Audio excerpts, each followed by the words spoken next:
agency. By the way, just so everybody here knows, my name is Jim Bridenstine. I'm the NASA administrator.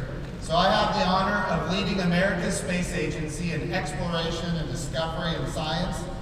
And here in Washington, D.C. this week, we have been hosting the International Astronautical Congress, where all of the nations of the world that are interested in space, that want to have space agencies, that have space agencies, we convene and we talk about what we're all going to do together when we explore space.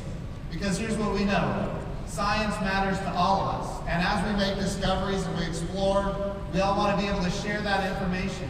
We don't want to duplicate efforts. We want to keep going further and go further and faster than ever before.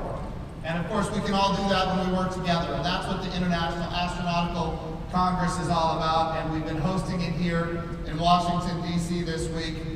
Next year, it's going to be, in fact, in Dubai. So we're looking forward to that as well. And I would encourage all of those that are here to consider going to the one in Dubai a year from today. But here's the thing. There's a couple of things that I want to start with that are important. Some major discoveries, and I know this. There's a lot of people in this room that maybe are not involved in the space industry. This is public day. This is the day when people from the public who might not otherwise be involved in space have the opportunity to come to the IAC and hear what NASA is up to. And I've got about an hour, I'm being told 56 minutes according to the clock here, to give you an update as to what NASA is up to. But to start, I want to share some things I think that are absolutely remarkable. We had 2 rovers on Mars not too long ago, Spirit and Opportunity. Opportunity lasted 15 years, Spirit lasted 10 years. And these little rovers on Mars gave us some significant discoveries. Because of these 2 little rovers, we now know that Mars had an ocean in its northern hemisphere. That ocean constituted 2/3 of the northern hemisphere of Mars. We know that Mars had a thick atmosphere, and Mars had a magnetosphere because of these 2 little rovers. In other words, at one point in the history of Mars, it was habitable. It could have hosted life. Do we know that it did? No, we don't know. But I'll tell you what, we want to go find out. But I want to tell you something else that's important. Within the last year, maybe the last 15 months, some really amazing discoveries that have happened. Number 1, and this is because of Curiosity rover, another rover that is still active on Mars, and the InSight lander. Here's what we know. We know that Mars is covered with complex organic compounds. In other words, the building blocks for life are on Mars. Does that mean life is there? We don't know. But we know that the building blocks for life exist on Mars. We know that they don't exist at all on the moon, but they are in fact all over Mars. The probability of finding life on another world just went up. We also know in the last 15 months that the methane cycles of Mars are commensurate with the seasons of Mars. Does that guarantee life? No, but it is an indicator. It could be geological in nature, but it also could be an indicator of life. The probability of finding life on another world just went up. Finally, here's what else we have discovered, and this is with our international partners. Liquid water on Mars, 12 kilometers under the surface of Mars. What do we know about liquid water on Earth? Wherever it exists, there is life. Is that true on Mars? Again, I don't know, but we need to go find out. This is something that is important to NASA. It's important to the United States of America, and it is in fact important to humanity. There is one person that I know who is more interested in finding life on another world than any person I have ever met in my life. And I had a very distinct honor to serve with this gentleman in the House of Representatives. This is somebody, and I'm going to introduce him here in a few minutes, but I want to tell you what I know about him personally.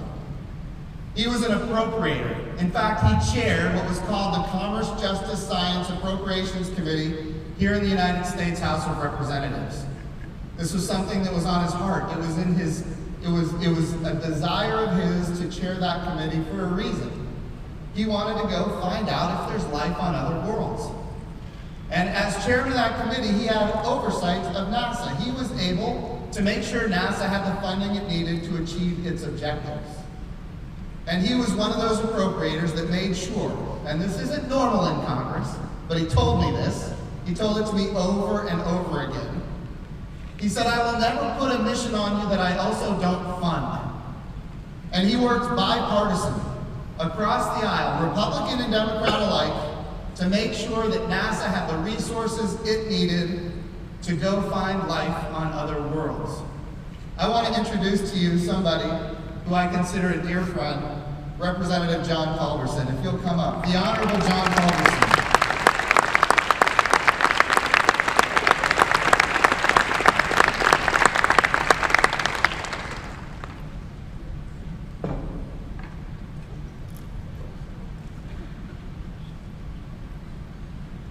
We are honoring Representative John Culberson with what is called NASA's Distinguished Public Service Medal. This is the absolute highest medal that we can give to a citizen of the United States. We are so grateful for all of your leadership and all of your help, and oh, by the way, all of your funding for our missions. So with that, I'd like to give you this medal. This is the Distinguished Public Service Medal from NASA.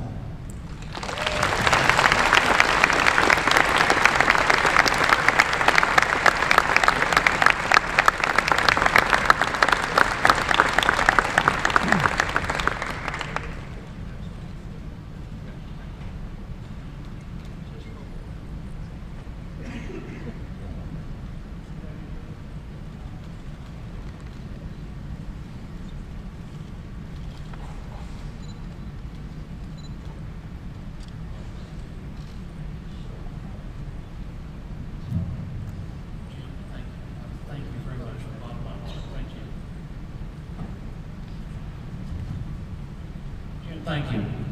This singular honor is all the more meaningful to me because it has been presented by, in my opinion, the very best administrator NASA has ever had in my 18 years in Congress.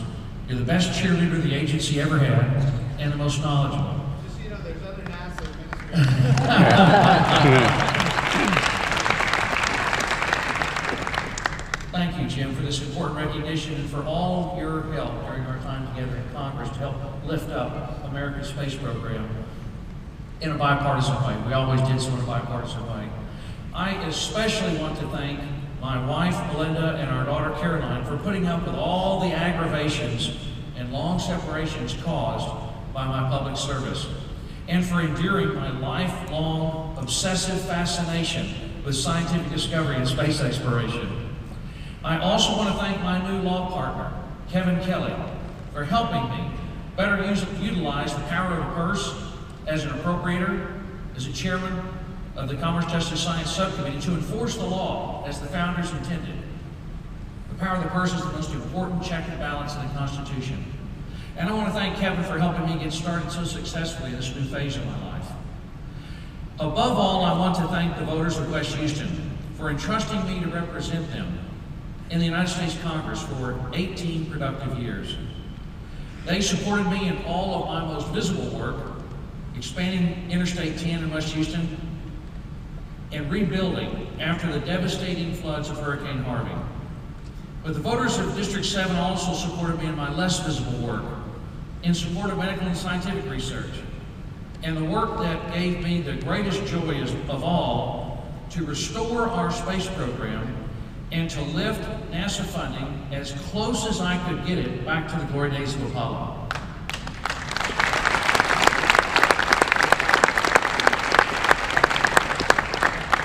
One of my heroes, the great Mars scientist Steve Squires, told me that Carl Sagan often said that exploring the solar system and homesteading other worlds constitutes the beginning, much more than the end of history.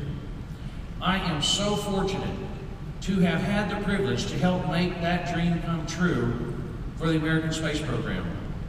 With the help of my colleagues and the support of my constituents and my family, in my 4 short years as chairman of the Commerce, Justice, Science Subcommittee, we were able to significantly increase overall NASA funding, We doubled the planetary science account so that we can finally, thank you, finally,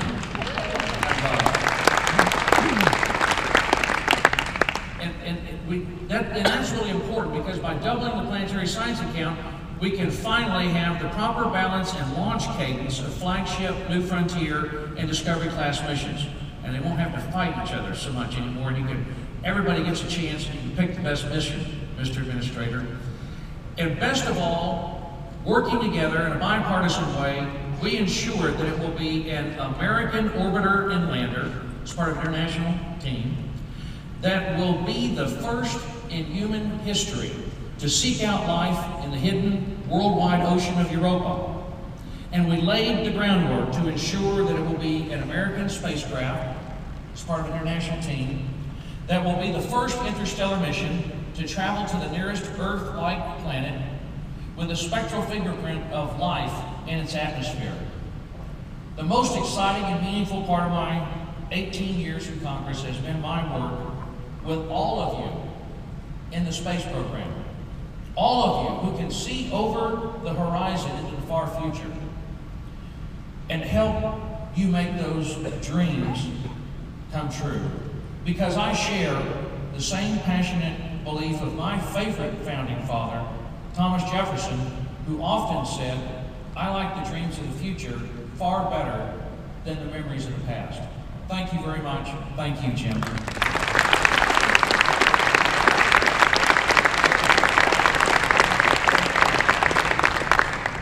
Well, thank you, Representative Culberson, for your leadership in the House of Representatives, and of course, you're not done yet. Not done yet. He calls me to make sure that I'm following the laws that he wrote when he was in the House, and we're very grateful for that. So keep it up. All right, thank you. Always. You bet.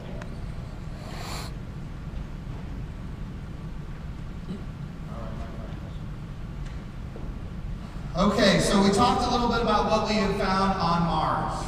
Know this, we have done not just all these rovers on Mars, but one thing that I think is important to remember is in November of last year, we landed on the surface of Mars for the 8th time in human history with a lander we call InSight. And when we landed on Mars with InSight, it was on the cover of every newspaper worldwide. And really for the first time, I saw just how impactful this little agency called NASA, that receives less than 0.5% of America's federal budget, how impactful this can be all around the world to inspire children and really shape the imaginations of children, not just towards exploration, science, and discovery, but also shape it towards the United States of America and how we want to build a coalition of nations. When we landed InSight on Mars, we didn't do it alone. Yes, it was an American spacecraft, but we went with international partners. And when our international partners were with us, on the cover of all the newspapers worldwide, it talked. There was the last paragraph, and all of the articles talked about all of the instruments from our international partners and the technology from our international partners. And that, I think, is inspirational for everybody in the world when we lead these efforts. And we're able to do that because of the support and help of John Culberson and, of course, members of Congress that are in the House today and the Senate. So, but InSight was the beginning of my time as the NASA administrator. Just a few short months after we landed InSight on Mars, which was absolutely spectacular, we had the opportunity to enter orbit around Bennu, an asteroid in deep space. We entered orbit with a little spacecraft we called OSIRIS-REx. OSIRIS-REx is right now in orbit around Bennu, and it is going to go down and grab a piece of Bennu and bring it back to Earth. For the first time, America will do an asteroid return mission. And I think that is going to be a significant achievement. Japan has done one with Hayabusa. Japan is already doing Hayabusa 2. And now we're going to be able to exchange samples internationally. Not just exchange samples, but have our scientists and their scientists working side by side to evaluate the samples that come back from these two very important missions, the United States and Japan, each leading their own missions to these asteroids in deep space. That happened, I think it was on December 27th. And then on January 1st, we had a little spacecraft that we call New Horizons this little spacecraft called New Horizons, which gave us the beautiful images of Pluto in 2015. Raise your hand if you saw those images of Pluto in 2015. They were phenomenal. Thank you for doing that. I just got to know my audience, right?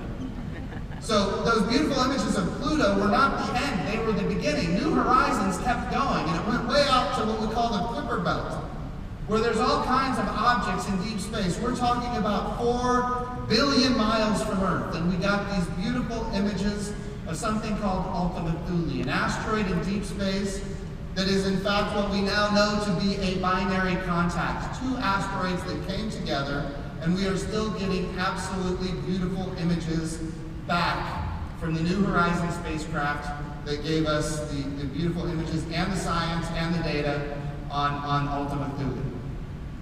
Now, while we're on this topic of New Horizons, there's something else that I think is important to note.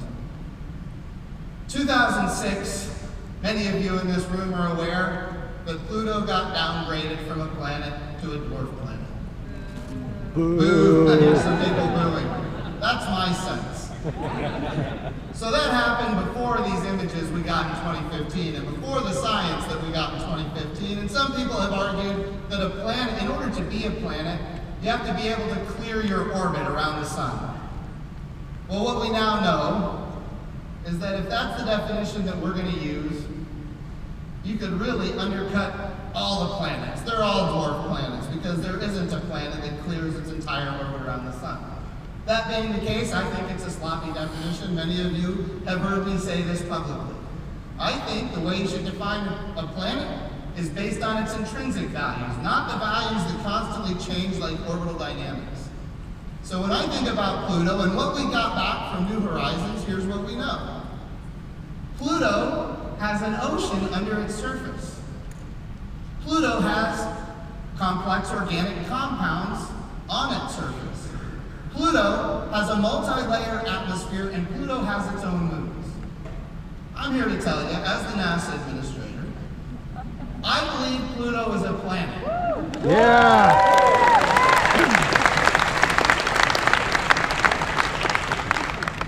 And I'm going to continue to tell everybody that I believe Pluto is a planet. And I know there's a lot of scientists out there that agree with that assessment.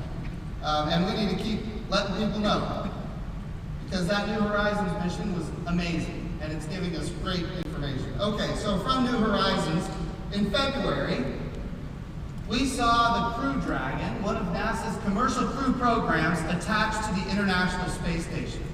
We are on the cusp of, once again, launching American astronauts on American rockets from American soil for the first time since the retirement of the space shuttles in 2011.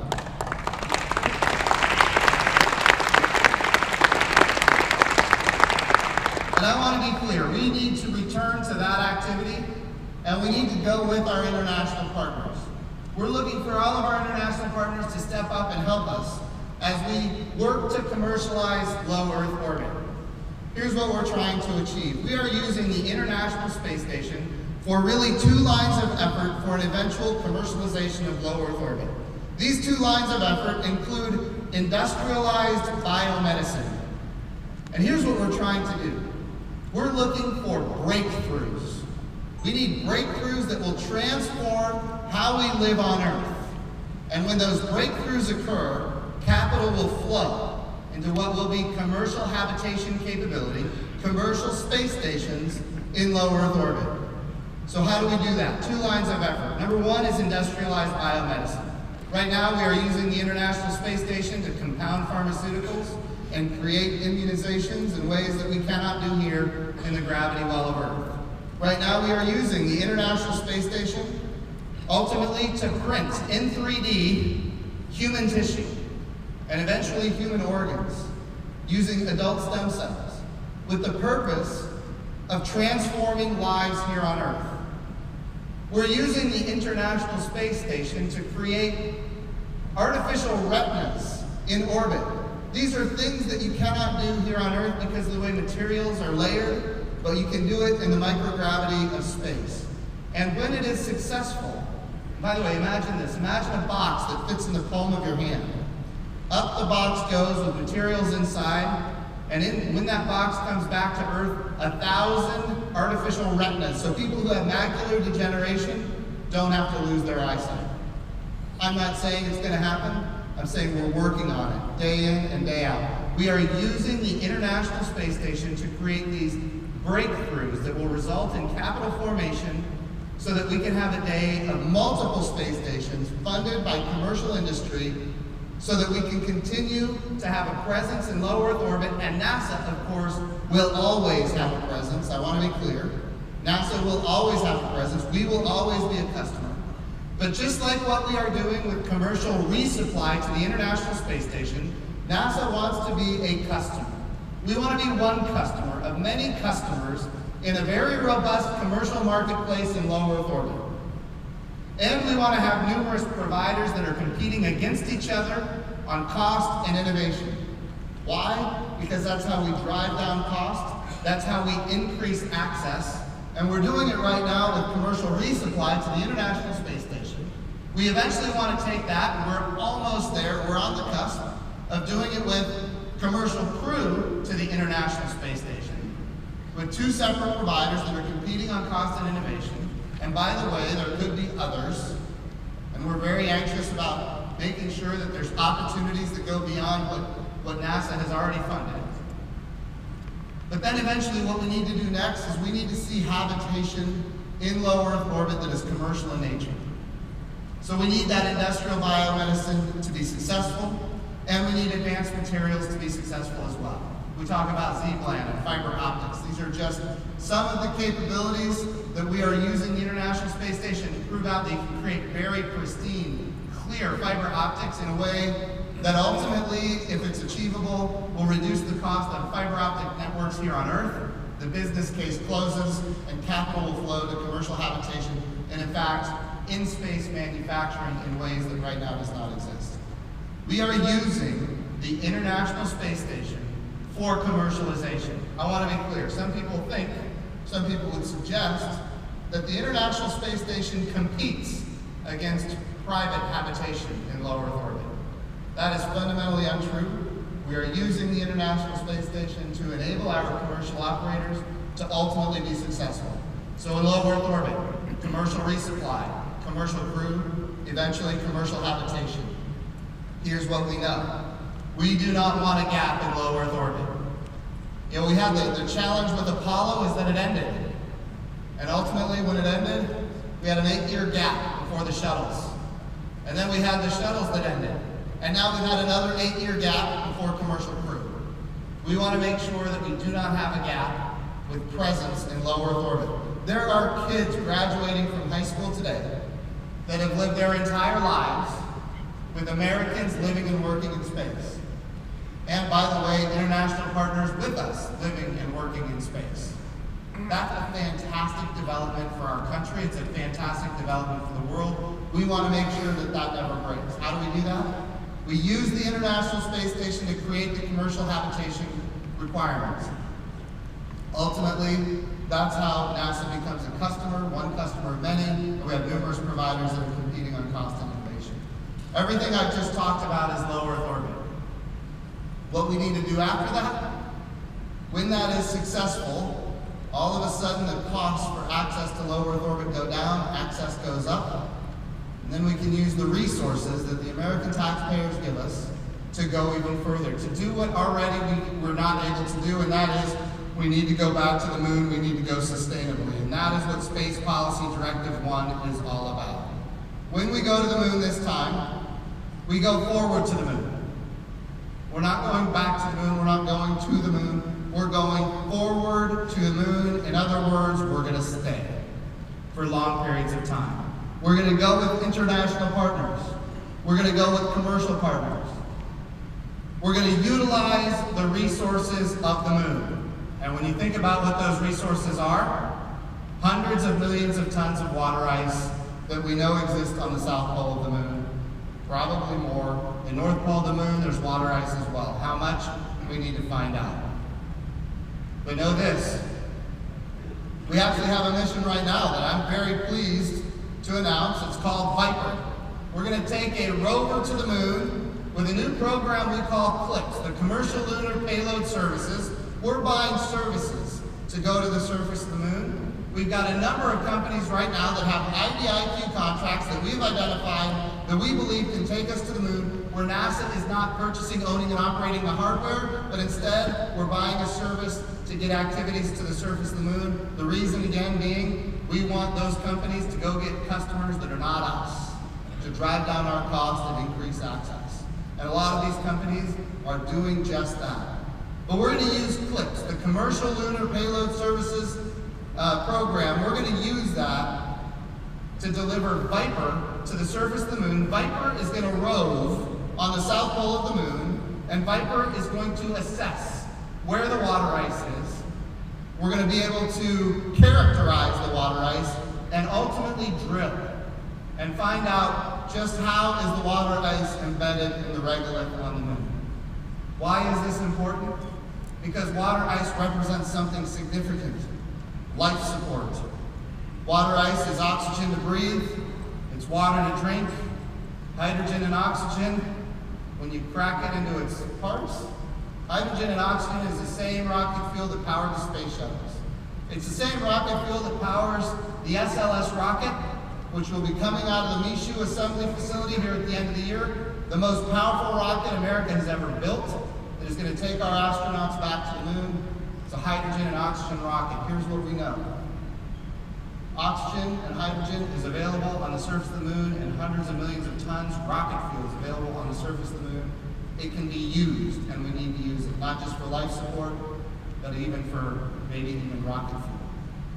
So we're going to the moon sustainably. We're going with international partners. We're going with commercial partners. We're going to utilize the resources of the moon to learn how to live and work for long periods of time. And then ultimately we're going to take what we build, what we understand, the technologies, the capabilities, the architecture, and as much as possible, we are building the architecture to be replicable at Mars. We've already talked about why it's so important to go to Mars. Complex organic compounds. We have methane cycles commensurate with seasons. We have liquid water 12 kilometers under the surface of Mars. We need to go find life on another world if it exists. And I know that Chairman Culberson is all about this, and we're working hard to make it happen. And Chairman, you are the legacy, and we're going to make sure that this gets done. So as we go forward, there's a lot that needs to be done. In order to create the architecture that we need to create at the moon, we've got to have the SLS rocket. Again, the most powerful rocket the United States of America has ever built. We need a European service module. When we go to the moon for the first time, it will be international in nature. The European service module is a critical component to the Orion crew capsule. The Orion crew capsule is how we get our astronauts to the vicinity of the moon. But there's not enough Delta V there to go to low lunar orbit and land on the surface of the moon. So we need to get more Delta V. Where do we get that? We are building a reusable command module in orbit around the moon that we call Gateway. Gateway is going to be in orbit around the moon for 15 years. Gateway is important for a number of reasons. We are not rebuilding the International Space Station in orbit around the moon. What we are building is a sustainable command module that will be there for 15 years that is maneuverable. Solar electric propulsion. It can go to the North Pole, it can go to the South Pole. Why is that important? There is a lot about the moon that we don't know. From 1969 up until 2009, we thought the moon was bone dry. Why? Because we landed in the equatorial regions of the moon. And we assessed that the whole moon was like those equatorial regions. 2009, we made these amazing discoveries with our international partners that there's hundreds of millions of tons of water ice, specifically on the South Pole. How did we miss it for 40 years? Well, it's because we didn't go to all of the moon. There is so much more about the moon that we need to learn. So the Gateway is maneuverable. The Gateway is also an enabler for international and commercial partners. When we build the Gateway in orbit around the moon, it's going to be open architecture. When I say it's open architecture, what I mean is the way we do docking, the way we do data, the way we do information, the way we do avionics, the way we do environmental control, life support, it's going to be available and published on the internet for everybody to see. And our international partners, whether you're a big country or a small country, maybe you're a private company, you will be able to propose to NASA how you want to utilize the Gateway in a unique way that will transform the human condition here on Earth, and we want that to be available to you. The goal is to enable everybody to do more. The Gateway is that enabler. Now, it's not just an enabler for commercial and international partners. Here's the key. It's also an enabler for science. Historically at NASA, we have had this challenge where every dollar spent on human exploration and operations is a dollar that is not spent on science. And every dollar spent on science is a dollar that is not spent on human exploration and operations. Well, when we go to the moon with the Gateway, and we have a communication architecture in orbit around the moon with our commercial and international partners, all of a sudden, the cost of doing things like astrophysics goes way down. Astrophysics is part of the Science Mission Directorate. So it is no longer a zero-sum game. By doing human exploration, we are enabling astrophysics. That's a key enabler. So we got a mission that I'm very excited about. It's being led by the Ames Research Center with other research centers operated by NASA as well. And this particular mission called DAPPER is going to help us see not just back into space or into deep space, but also back into time. We're going to see not just the first light in the universe after the Big Bang, we're going to see before the first light. We're going to see what are called the dark ages. And we can see it from the far side of the moon because it's so quiet from an electromagnetic spectrum perspective. And the reason we're able to think about this now is because we're going to have a communication architecture around the moon that includes the Gateway. And that communication architecture means that we don't have to launch a $500 million, a $500 million mission around the moon. We can launch a mission around the moon that does astrophysics for $90 million because there's already an architecture of support there. In other words, we can do more science, not less science, when we do human exploration of the moon. That's a very positive development. And remember, the Viper lander is going to be on the moon as well. And we can have numerous missions to the surface of the moon with humans, some of them American, some of them with our international partners, maybe some of them commercial industry. Maybe they're interested in the platinum group metals that could be on the surface of the moon. People are familiar with rare earth metals. The challenge with the Earth is that we have a very active geology and a very active hydrosphere and a very active atmosphere, which means anything that impacted the Earth billions of years ago is not today where it used to be. It's in very trace amounts when you find it at all. Well, the moon is different. It doesn't have an active geology. It doesn't have an active hydrosphere. It doesn't have an active atmosphere, which means anything that impacted the moon billions of years ago is today right where it was billions of years ago, and that would include those asteroid impacts that are those rare earth metals, which in this case would be rare lunar metals. Now, are they there in big deposits? I don't know, and neither does anybody else. But let's go find out. That's what this is all about. Exploration, discovery, and science. Remember the science I talked about just now, how these asteroid impacts from billions of years ago could be today right where they were billions of years ago. But this is also true. The sun has subatomic charged particles coming from it and impacting with the moon all the time because it doesn't have an atmosphere or a magnetosphere. And by the way, those subatomic charged particles are probably today right where they were billions of years ago. So the moon doesn't just represent an opportunity to do astrophysics like the DAPPER mission. It represents an opportunity to do heliophysics, the study of the sun on the surface of the moon. The moon is a repository of the early solar system. So when we talk about the moon, it's about astrophysics, it's about heliophysics, the study of the sun. It's about planetary science. What can we learn about the moon and apply to other planets? And it's about Earth science. A lot of people know or believe, and I don't know, I wasn't there, but a lot of scientists believe that the moon was at one time part of the Earth. And so we can learn maybe about the early Earth by studying the moon. So all of these opportunities are available to us when we go to the moon with human exploration, and all of it enables the Science Mission Directorate of NASA. They are not, in fact, mutually exclusive. They work hand in glove. And all of us can do more when we work together. And that's not just true of the different mission directorates at NASA, it is also true when we bring with us our international and our commercial partners. That's what we're trying to build at the moon. And remember why we're going to the moon. We're learning how to live and work for long periods of time. That's what we're trying to do. Because ultimately when we go to Mars, we're going to have to be there for long periods of time. Earth and Mars are on the same side of the sun once every 26 months. That means when you go, you got to be ready to stay, friends. Some people would suggest we could do a 30 to 90 day stay. Some people suggest you got to be there for 2 years. We're working out the orbital physics. And there's other ways of maybe coming home that are unique, where you can actually do a short duration stay on Mars, where we use Venus as a gravity assist to come home. I'm not saying we're going to do that, I'm saying it's in the realm of what could be possible. But here's what we also know. We need to get to Mars. We need to continue to look and find to see if there is life on another world. The moon is the proving ground. Mars is the destination. We cannot forget why we are going to the moon. Finally, and then I'm going to open it up for some questions. When we went to the moon in the 1960s, we went under a program called Apollo. And in those days, all of our astronauts came from fighter pilot and test pilot backgrounds. And there were no opportunities for women. Well, it just so happens that in Greek mythology, Apollo has a twin sister. Her name is Artemis, and she is the goddess of the moon.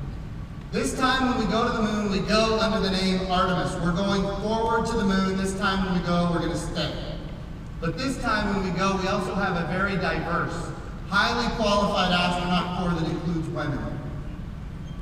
This is our generation. We are the Artemis generation. I am the first NASA administrator that was not alive when we had people on the moon. I was born in 1975. Our last mission was in 1972. I don't have that memory.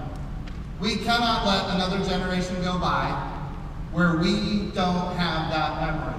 We need to get to the moon. We need to stay at the moon. We need to learn how to live and work on another world, and we need to go to Mars. This is the Artemis generation. We need to own it. We need to take control of it, and we need to make it happen. Thank you so much for having me.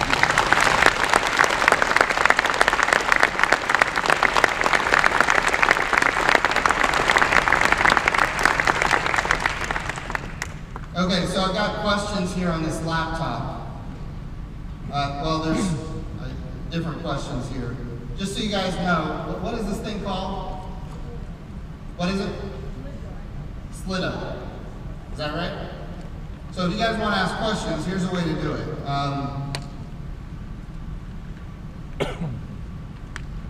How far into the Artemis program will NASA deploy in situ resource utilization experiments on the moon? That's one of the questions. That's the first question. We're going to do it right away. We're hoping to do it in 2021. In fact, we're using the Commercial Lunar Payload Services program, where we're going to the moon with small payloads. We're talking about science payloads, commercially. We're not going to purchase, own, and operate the vehicles. We're going to buy services. Many in this room remember the Google Lunar X Prize. That prize, ultimately nobody won, but a number of companies got formed that we believe have capability of getting us to the moon. And we have turned to those companies and said, can you get us to the moon with a 15 or 20 pound experiment that can help us understand the regolith on the surface of the moon? And the answer was yes. We have now gone under contract with 2 companies that we believe are going to be able to deliver our science instruments to the surface of the moon in the year 2021. Now, when you talk about in situ resource utilization, are they going to be doing water experiments? Maybe, maybe not. Are they going to be able to get to the South Pole? Maybe, maybe not. But here's what we do know. We do know that we need to be able to get to the moon so that ultimately we can do those experiments. We want to start that as soon as possible. So they will be doing experiments with the regolith as early as 2021, just so we can help characterize the regolith. Okay, another question. Could American commercial astronauts, rather than government NASA crew, be used to meet the mandates to land on the moon, the mandate and to return by 2024? The answer is yes, absolutely. When we do commercial crew, in fact, one of our commercial crew providers going to the International Space Station is in fact Boeing, and they have a Boeing astronaut that will be with the crew on the very first test flight of the Boeing crew capsule called Starliner that goes to the International Space Station. So on day one, commercial is going with us to the International Space Station. And the way, remember, what we're doing right now, we talked about the gateway in orbit around the moon and all that it enables: astrophysics, heliophysics, lunar science, planetary science, earth science, the gateway, international partners, commercial partners. People can build applications for it that include all of the above. But remember, we're also going to use it to get to the surface of the moon with commercial landers. Keyword, commercial landers. We're not buying, owning, and operating the landers that go from the gateway to the surface of the moon. We're going to buy a service. The goal being that we intend for our commercial partners to go get customers that are not necessarily NASA. So it is possible that even on day one, they could have, just like the International Space Station, they could have commercial astronauts. We're waiting for industry to propose to us what they're interested in doing. And if they propose that, that's something we would certainly consider. Let's see. Do you foresee the Falcon Heavy or Starship helping accomplish the Artemis program?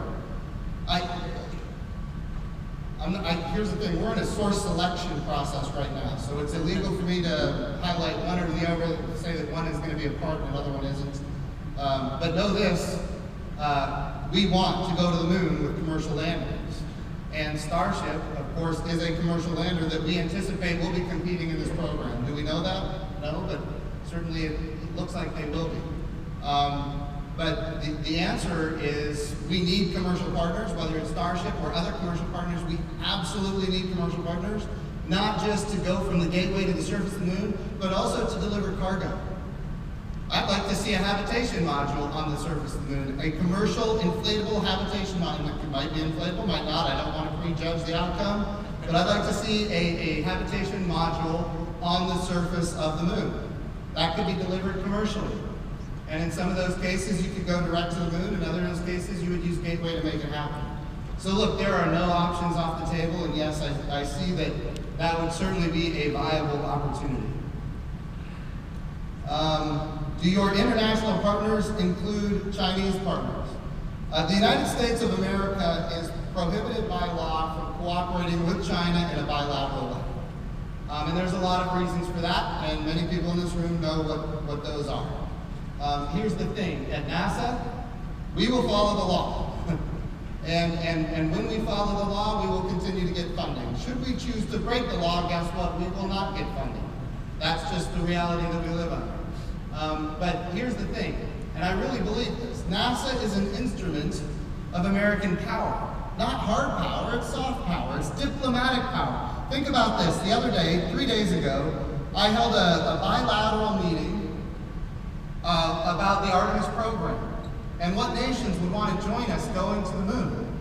And in that bilateral meeting, we had 26 different countries. This is such a positive development. 26 different countries came and said, we want to be with you when you go to the moon.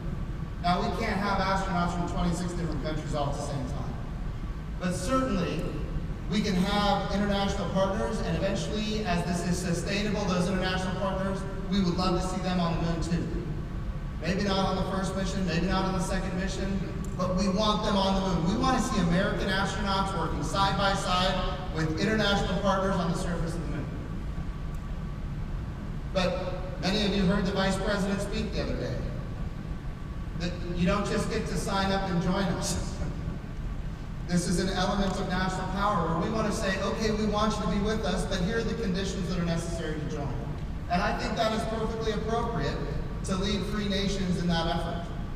And so right now, we are prohibited by law from partnering with China in a bilateral way.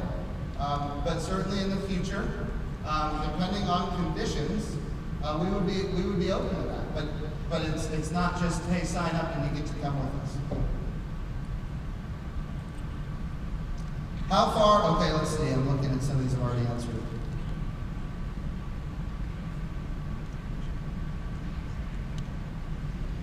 Why does the moon landing need to be done by 2024. What will happen if the date is not met? So we looked at this. We actually did a proposal, a budget proposal, that said if NASA's budgets don't change, except for maybe with inflation, if NASA's budgets don't change, how does that affect our program to go to the moon? We put together a budget request. And we said, look, if we do it, we could do it by the year 2028. That's a 10-year program, given where we were at the time. Here's what we know about history. You go back to the 1990s. We had the Space Exploration Initiative. It was a return to the moon and on to Mars. And it was very expensive and it took a lot of time. And because it took so long, it got canceled. Then we had the Vision for Space Exploration in the early 2000s. It was a return to the moon and then on to Mars. And of course, it was very expensive and it took a lot of time. And because it took so long, it got canceled. There's two risks that we deal with at NASA. Two. There's a lot more risks than that. Two that I worry about. How about that? The most. Number one is technical risk. I can tell you this, given what I know about NASA and our engineers and our scientists and our technicians, NASA and our international partners, we can handle the technical risk. I have absolutely no doubt about our ability to handle the technical risk. There's another risk. It's political. We used to have John Culberson in the House, and he would make sure that we got what we needed to accomplish our objectives. That wasn't always the case, and if you look back in time, when we don't have people that are our champions on the Appropriations Committee, we run into problems. In this particular case, the risk is if we go 10 years, we increase the political risk. If you want to retire as much as possible the political risk, you gotta go faster. So what is our goal? Our goal is to get to the moon sustainably with international partners, with commercial partners. In order to do that, we need to go fast. So I was given the task, hey, if you wanted to go as soon as you could get there, how would you do it? How much would it cost? And we came back and we amended the budget request, which is not a normal process. Chairman of the Commerce, Justice, Science, Appropriations Committee can tell you that is not a normal process, but we went back and we amended the budget request to ask for an additional $1.6 billion for the Artemis program, namely to get a human landing system to the surface of the moon from the gateway. Now we're going to buy that commercially. We're not going to own and operate it, we're going to buy it commercially. But that $1.6 billion is what was necessary to accelerate the program to, as much as possible, reduce the political risk. That's what we're trying to do. Now, if we do that, remember, everything still has to go very well. Is it in the realm of what is possible? Absolutely. Is it difficult? Yes, it is difficult. Everything has to go according to plan to achieve a 2024 moon landing. But here's what we know. If we make it a longer program, it is subject to more political risk, and that's what we're trying to retire. So that's what the 2024 date is all about.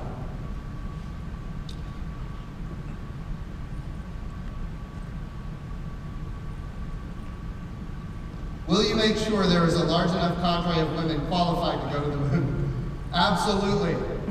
We will make sure. In fact, if you look at the current astronaut corps, the brand new class, the newest class, the class going through training right now, is 50% women. And I think the class before that had maybe not that high of a percentage, but a good amount as well. So I will tell you this, we have great women at NASA right now. When we talk about the astronauts that will go to the moon in 2024, it will likely be one of the astronauts that currently exists in the astronaut corps. We have not selected, we gotta get this question all the time, which one is it gonna be? I'll tell you this, according to the president, the next man and the first woman on the moon will be Americans. I wanna be clear, we do wanna go with international partners. But I also wanna be clear that if we're gonna make this happen in 2024, we're gonna need a highly skilled, already trained astronaut, and I would imagine she is already in the astronaut corps. And by the way, just because it's the next man and the first woman doesn't mean that the next two people, they could both be women, by the way. So that's, I think, also an important point to make. Let's see. What makes you think Pluto is a planet? I thought I covered that one. It's got a multi-layer atmosphere, it has an ocean, it has complex organic compounds, it has its own moons. And this idea that you have to clear your own orbit, that means that none of the planets are planets. So and by the way, I like there being 9 planets. How about that? Hmm. Do we have Pluto fans out there? Yeah. All right. What is the process for choosing which human lander to use? We put out what we call a broad agency announcement, the process for choosing the lander. So this is the challenge, right? We're going to go fast. Why are we going fast? Because it reduces political risk. And of course we want to go fast because the faster we get to the moon, the faster we get to Mars. It's all of the above, it's all inclusive. So when we think about how historically we have built landers for the moon or any project that NASA does, the historical way of doing it is NASA spends 6 months trying to figure out what information we need. So then after 6 months we put out a request for information. Then we wait for 6 months while industry responds to the request for information. Then after we get that information, we evaluate all that information for 6 months, and then we put out a request for proposal. And then industry, after 6 months, they'll respond to that request for proposal. Then we spend 6 months looking at all the proposals and we do a source selection. So 2.5 years into the program, we finally get a contractor that we decide on, and maybe a number of contractors that we decide on. And then all the other contractors that didn't win, they all protest, and then they all sue each other, and they sue NASA. And 5 years into the program, we actually get somebody on contract to actually achieve the objective. Well, we got to be on the moon in 5 years. We can't wait around for that. So we have been having some very serious discussions about how we do this. When we go this time, we're going in a different way. We're not going to create thousands and thousands and thousands of requirements. In essence, designing the spacecraft and the requirement process, we want to turn to private industry and get their feedback. And we want them to tell us how they're going to take our astronauts to the moon. That's why we have what we call the broad agency announcement. I will tell you that we have amazing contractors that are already signing up and more that will be signing up to compete. As far as giving any insight into what that competition ultimately will look like and who will win, I cannot say, but we are very excited about the fact that we have many, many interested parties in being a part of that. Let's see. Isn't human space exploration about humankind as a whole rather than which nation is taking the lead? Absolutely. When we went to the moon, it was humanity going to the moon. Was it important that the United States of America led it? I think so. There was a great power competition underway at the time. It was the United States of America and the Soviet Union, and I think it was important that the United States of America won that space race. Now, to be clear, without that great power competition, you wouldn't have had Sputnik, you wouldn't have had the first human in space, Yuri Gagarin, the first person to orbit the Earth, Yuri Gagarin. So that great power competition actually enabled, or I should say, it drove us to space exploration. In some ways, that could actually be beneficial for the long term. I would also say that when we landed on the moon, it changed the dynamics entirely. All of a sudden, the United States of America and the Soviet Union wanted to partner with each other. Imagine that. In the height of the Cold War, there was an amazing partnership that came together. We think back to 1975. An Oklahoman, General Tom, I'm Oklahoman, so I'm proud of him. General Tom Stafford in 1975 was part of the Apollo-Soyuz project. And he went from the Apollo capsule to the Soyuz capsule, and we had, for the first time, a space station that was international in nature. So that drove us to a position where we were partnering. Look, competition is a driver, cooperation is an enabler. And now we went from the Apollo-Soyuz program, or if you go to Russia, it's the Soyuz Apollo program. But you go from that program in 1975, which of course was started well before that, to the Shuttle Mir program. Again, the Space Shuttle, United States of America, Mir would be Soviet. And then you go to the International Space Station. So you go back, this partnership goes back to 1975. Does it matter who leads? In my view, it does matter. Do we go together? Absolutely. And by the way, different countries can lead on different things. There's nothing wrong with that. If you're a country out there and you want to lead on something and you want the United States to be a partner, we're all about that. We want to be a partner on a lot of missions as well. So I would say, if you look forward, there's going to be different countries taking different leads. I'll tell you where the United States will lead. We're going to lead a coalition of nations in a sustainable return to the moon. And by the way, because we are doing that, when you look at the budget, our NASA budget, $21.5 billion annually, it makes sense that we would lead. And that's a good thing. But there are other nations that want to lead in different things. They want the United States to be a partner, and we're for that too. So yes, we all go together, and at the same time, different nations can lead on different things. I've got 2 minutes left. I'm going to close it out here.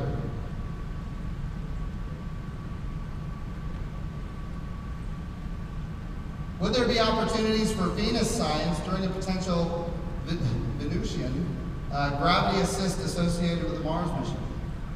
So that's way out there, but I would imagine, yes, we're not going to fly by another planet if we're not going to be collecting science on it. That's just a matter of fact. And of course, what we know about Venus helps us inform about our own planet. And what we learn about Mars helps us know about our own planet as well. We know that Mars used to have this active geology, or I should say, it used to have this active atmosphere with an ocean and a magnetosphere. The core of Mars cooled. It went from molten to being solid, and when that happened, it lost its magnetosphere, and all of a sudden, we don't have an ocean, because without that magnetosphere, without an atmosphere, the radiation from the sun and deep space dried up Mars, and it looks barren and desolate today. So these are things that inform us. Planetary science informs us about Earth science. What's happening to our own planet as our own planet changes? And no, I'm not suggesting that we're going to lose our magnetosphere, so all of the reporters here don't report that. But at the end of the day, yes, we need to get science from all these different planets, and there's opportunities to do that in the future. Remember, in the future, and I said it earlier, the moon is the proving ground, Mars is the destination. But we can go beyond Mars. There's opportunities beyond Mars, and certainly we want to go beyond Mars. So the answer is yes, we're going to get science from all these planets. All right, I'm going to close out. I've got a minute, maybe a minute 9. I want to end by saying this. Number one, thank you for being here for Public Day at the IAC. It means that you're committed to what we're trying to achieve. You're interested in space exploration. We want to go to the moon. We want to go sustainably. Again, I cannot say this strongly enough. I'm the first NASA administrator that doesn't have a memory of where they were when Neil Armstrong and Buzz Aldrin landed on the moon. I don't have that memory. I wasn't there. I wasn't there when Gene Cernan left the moon as the last astronaut that was on the surface of the moon. We have an opportunity here as the Artemis generation to reset the standard. The standard needs to be that not only do we have a permanent human presence in low Earth orbit, we need a human presence on and around the moon, and we need a human presence going all the way to Mars. That's the objective. This generation, the Artemis generation, needs to step up to the plate and demand it. And this time when we go to the moon and when we go onto Mars, we're going with a very diverse, highly qualified astronaut corps that includes women, and we're going under the name of the twin sister of Apollo. Her name is Artemis, and she was the goddess of the moon. So thank you all so much for being interested in that.